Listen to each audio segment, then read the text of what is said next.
Hello everyone, आज हम बात करेंगे एक अमेजिंग अपॉर्चुनिटी के बारे में जो यंग एकेडमिक टैलेंट को गवर्नमेंट के साथ जुड़ने का मौका देती है, और वो है नीति इंटर्नशिप स्कीम। अगर आप under graduate, graduate, post graduate या फिर रिसर्च स्कॉलर की डिग्री परस्यू कर रहे हो तो ये इंटर्नशिप आपके लिए है।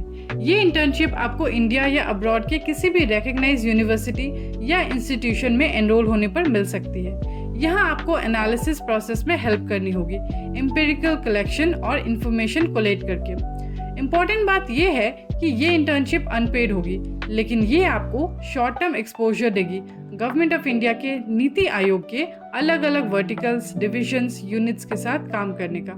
अब डोमेन्स या एरियाज जहाँ इंटर्नशिप्स इनवाइट की गई है उनके बारे में बात करें तो इस लिस्ट में शामिल है agriculture, data management and analysis, economics, education या human resource development, energy sector, foreign trade या commerce, governance, health, nutrition, women and child development, industry, infrastructure connectivity, mass communication and social media, mining sector, natural resources, environment and forests, program monitoring and evaluation, project appraisal and management, public finances or budget, public-private partnership, rural development and SDGs, science and technology, skill development and employment, social justice and empowerment, sports and youth development, tourism and culture, urbanisation और smart city and water resources. Internship की duration कम से कम 6 weeks और maximum 6 months तक की होगी। बस आपके पास खुद का लैपटॉप होना चाहिए और नीति आयोग आपको वर्किंग स्पेस, इंटरनेट फैसिलिटी और बाकी की जरूरी चीजें प्रोवाइड कर देगी जो भी कंसर्न हेड्स डिम फिट समझेंगे। अब अगर बेनिफिट्स की बात करें तो एक्सपीरियंस सर्टिफिकेट या इंटर्नशिप कंप्लीशन सर्टिफिकेट का मतलब होता है एक ऐसा सर्टिफिकेट जो बताता है कि आपने इंटर्नशिप को सफलतापूर्वक कंप्लीट किया है। ये सर्टिफिकेट उस विषय के सलाहकार द्वारा जारी किया जाता है जिसका आपने इंटर्नशिप किया है।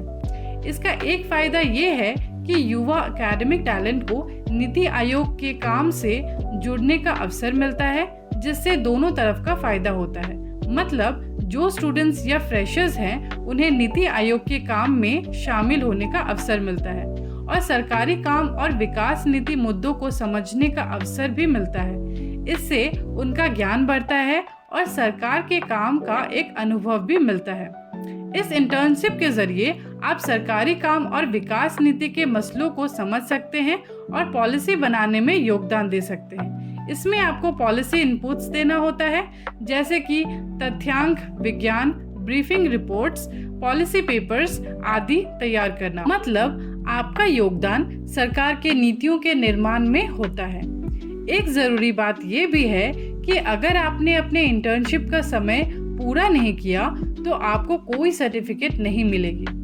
अब अगर एलिजिबिलिटी की बात करें तो आपको समझना होगा कि किस किस तरह के स्टूडेंट्स को ये इंटर्नशिप के लिए अप्लाई करने की परमिशन है।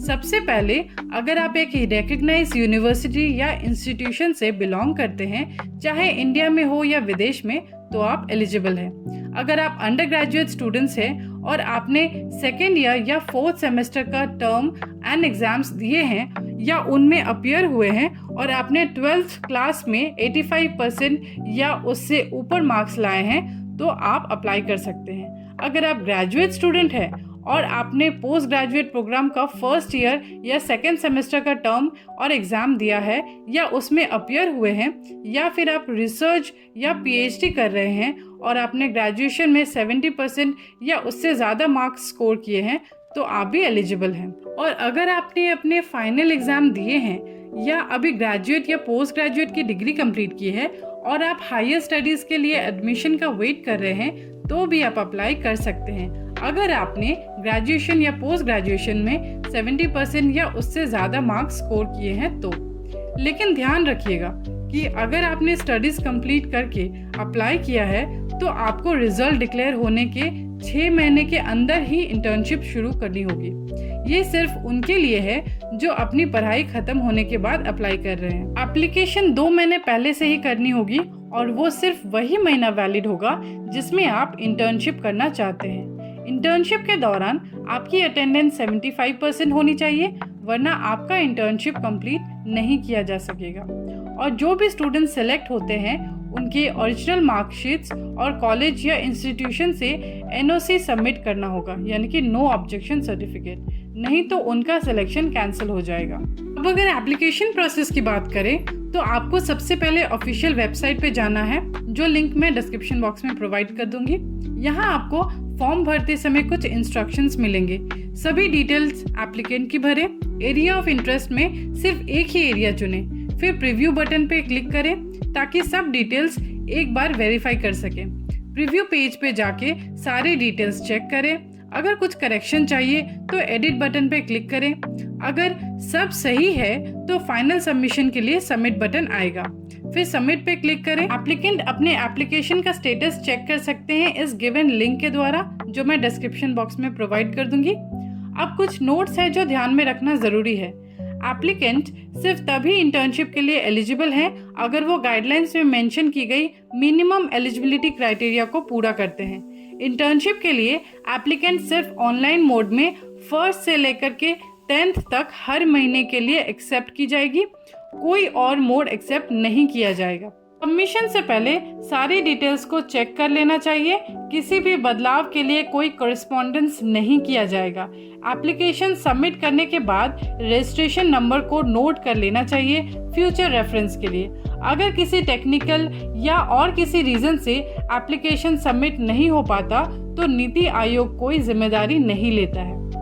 अब अगर डॉक्यूमेंट्स की बात करें तो हमें चाहिए होगा मार्कशीट 10 और 12 की, साथ ही सारे सेमेस्टर्स या ग्रेजुएशन के जितने भी ईयर्स हैं, PG, वो सारे के marksheets along with the degree as applicable, और साथ ही लास्ट में हमें चाहिए होगा NOC, यानी कि नो ऑब्जेक्शन सर्टिफिकेट, वो भी स्पेसिफिक फॉर्मेट में जैसे कि एप्लीकेशन गाइडलाइन में मेंशन की गई है। आज के लिए इतना ही, मिलते हैं हम फिर से एक नई वीडियो में एक नई स्कीम के साथ। तब तक के लिए बाय, टेक केयर।